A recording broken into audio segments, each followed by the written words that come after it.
Hey and welcome to the complete guide to playing a winning set 2 Goku, aka Topku Deck List. And in today's video, we'll be tackling topics such as a simple breakdown of this leader's playstyle and archetype, cool interactions between your leaders and other card effects, playing an optimal curve whether you're going first or second, and finally we'll present the deck list for this leader, suggest a few splash cards, as well as some counters to your Topku deck that you might want to watch out for. But first let's start with the leader itself. Its Unawakened Sign is a standard 15k power draw leader, but where this Goku differs from almost every other Goku leader is that it only awakens at 3 life or less, so life management is definitely a priority with this type of leader. But once you awaken, you get a 20k power draw leader that has an insanely good ability. This ability lets you play up to 1 battle card with 20k power from your hand for the cost of 1 energy and 1 card from your hand. Now, where this is advantageous is by allowing you to summon a 3/4 cost card for only the cost of 1 energy and 1 discarded card from your hand.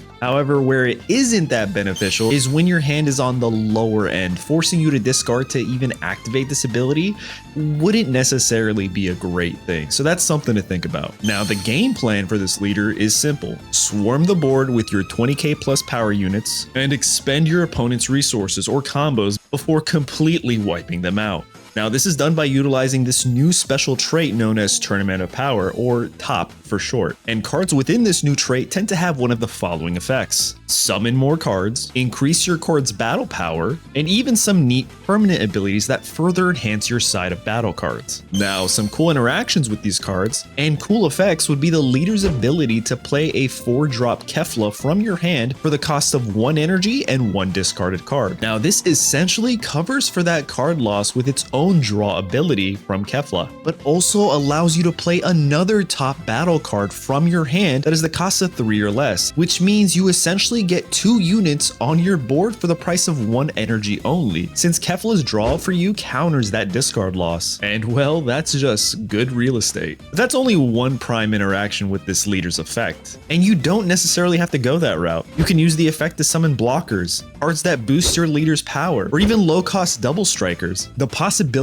are endless. But now let's look at what good sequencing looks like. Now, what I'm about to share with you is by no means the absolute only way to play this deck. This is just what I found to be the most optimal play on curve that even a beginner can get down. So with that, and remembering our game plan, we want to self-awaken early. So your self-awakening Roshi from set 1 is definitely an ideal card for this deck. If you can, you always want to play him on turn 1. But we also have some other set 2 cards like Top Piccolo that draws for you, which is essentially the same thing as a Roshi draw, but it synergizes a bit better with the rest of your top cards in this top deck. Then we've got our 1-cost Basil, who helps us search for our top cards that we want later on for turn 3 and beyond. Now, whether you're going first or second, you'll always be able to end your turn with 7 remaining life. Again, we're trying to self-awaken, so remember that. Now, going into turn 2, if you were the first player and the opponent attacked you, then you're at 6 health. But even if you went second, by your second turn, your opponent would have had the ability to attack you. So let's say they did,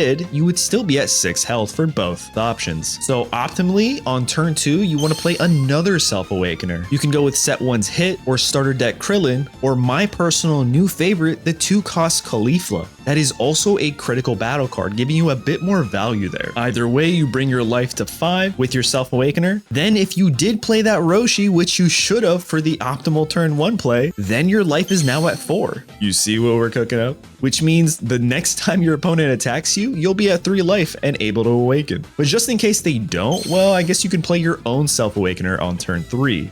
But if they do, then your play can look something like this instead.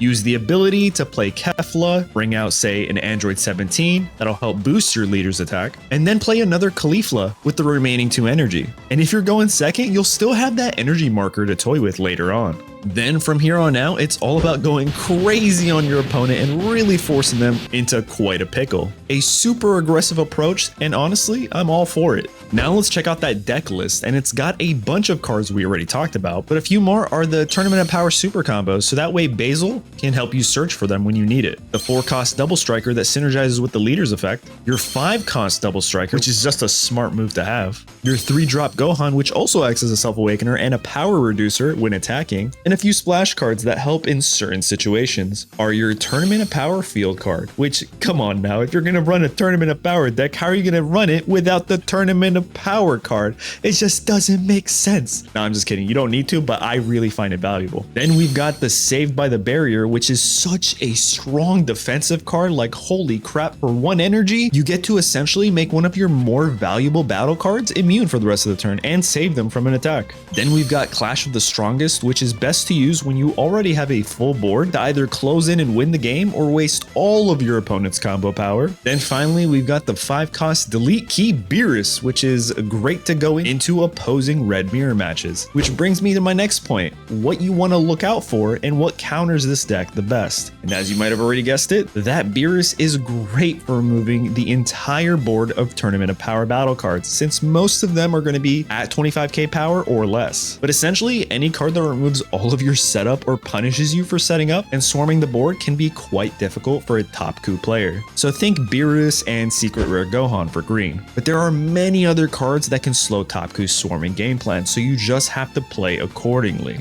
But yeah, there you have it. That's my very simple, beginner-friendly approach to Blazing Aura Set 2 Goku deck building and guide. Let me know what you think in the comments down below and share any other neat interactions you feel that I might have left out. Also, let me know what deck guide we should do next, and be sure to subscribe so you don't miss out on the next one.